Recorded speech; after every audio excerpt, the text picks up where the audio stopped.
Kota-kota besar dunia banyak yang hilang selama-lamanya kalau jatuhnya di kutub utara atau selatan. Tapi kalau jatuhnya ke daratan, dan ini yang persis dalam ayat, ini yang persis dalam hadis Nabi, kalau jatuhnya di daratan, kata Nabi SAW, akan menimbulkan ledakan yang teramat sangat dahsyat. Jarak 100 sampai 200 km, semua kehidupan yang ada menjadi karbon. Lalu hantamannya begitu dahsyat, partikel-partikelnya langsung membumbung ke udara. Gelombang kejutnya menimbulkan kekuatan 800 km per jam, sehingga partikel-partikel yang begitu tebal tadi langsung segera membungkus bumi. Bumi ini gelap gulita. Menurut Michel Penn, berbulan-bulan gelapnya. Menurut Nabi Muhammad SAW, 40 hari 40 malam. Panas, sangat panas. Nabi mengatakan, orang-orang kafir akan menghirup udara yang tidak pantas dihirup, lalu menggelegaklah jantungnya, banyak yang mati.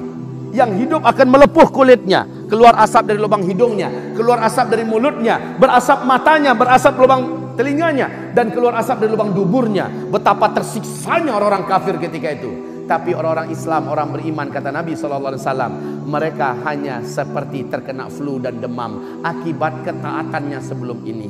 Nabi mengatakan, saat kamu menyaksikan di Syam sudah banyak terjadi fitnah, pembantaian, pembunuhan, kamu wahai umatku yang hidup di mana-mana di bumi ini, badiru bil a'mali sholihah, beramallah kamu, berlomba-lombalah memperbanyak amal-amal soleh.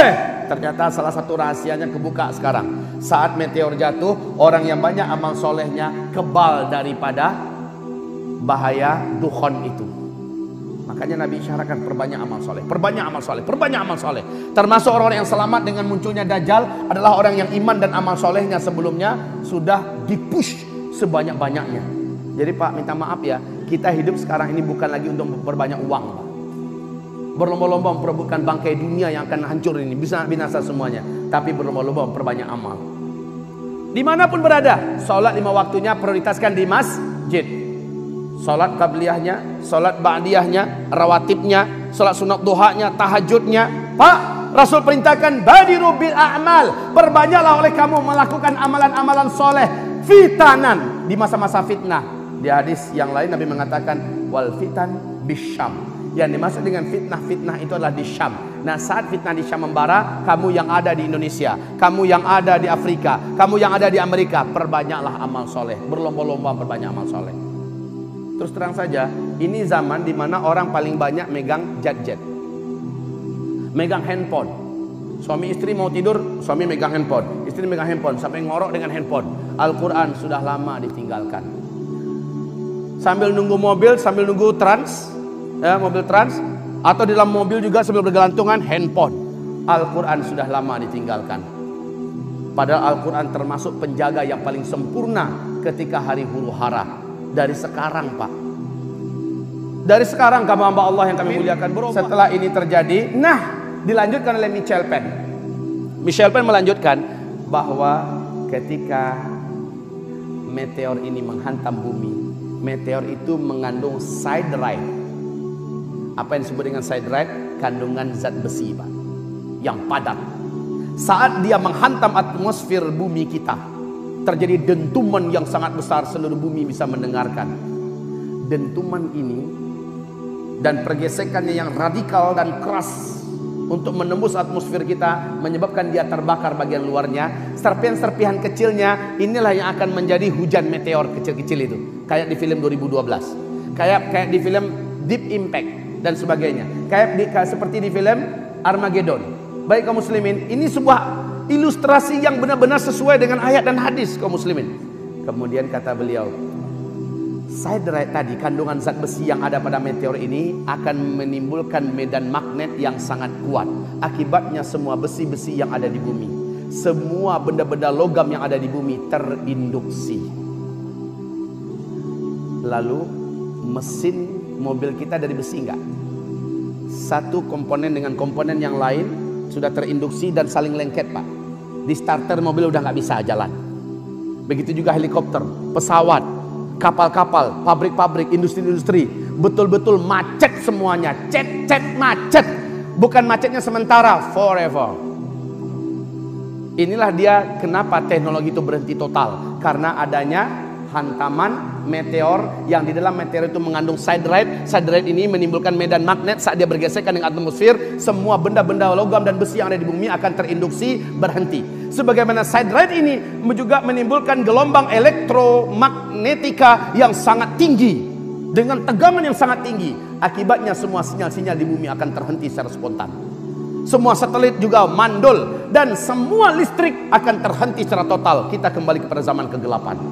Kaum muslimin yang kami muliakan, dan NASA Amerika mengumumkan bumi kita pada saat ini sedang berada di tengah-tengah arus sungai meteor. Allahu Akbar.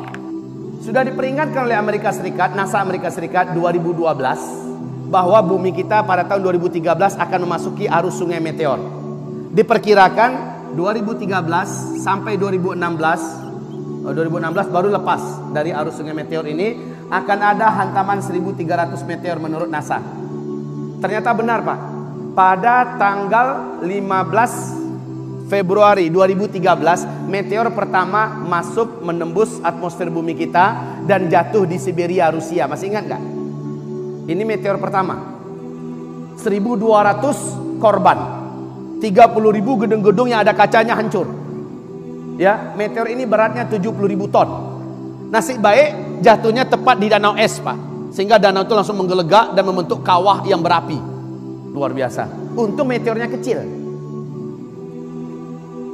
Pada tanggal 14 April, meteor kedua menembus lagi lapisan pertahanan bumi yaitu atmosfer dan tepat jatuh di Argentina. Tapi nasib baiknya Pak, tidak sampai ke daratan. Dia meledak di atas udara negara Argentina di malam hari Minggu. Saat itu sedang ada konser musik raksasa.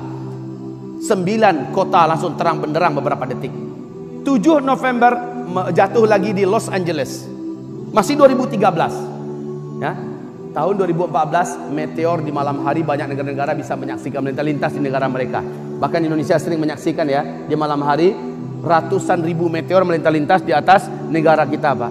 Alhamdulillah nggak nabrak bumi kita. Nah yang kecil-kecil 2014 banyak yang kena Pak. Tapi meledak-meledak semuanya, hancur-hancur seluruhnya di atmosfer kita. Akan terjadi perubahan banyak bentuk.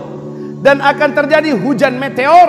Para sahabat bertanya, qala rajulun minal muslimin wa mata dzaka ya Rasulullah. Wahai Rasulullah, kapankah itu terjadi? Nabi menjawab, idza zaharatil qainat al-ma'azif wa syuribatil khumur.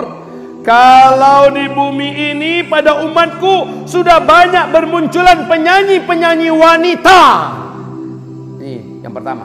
Yang kedua kata Nabi, wal ma'azif, apabila di tengah-tengah umatku di bumi ini sudah banyak umatku yang menggandrungi musik dan menyebarnya musik. Sudah apa belum semuanya?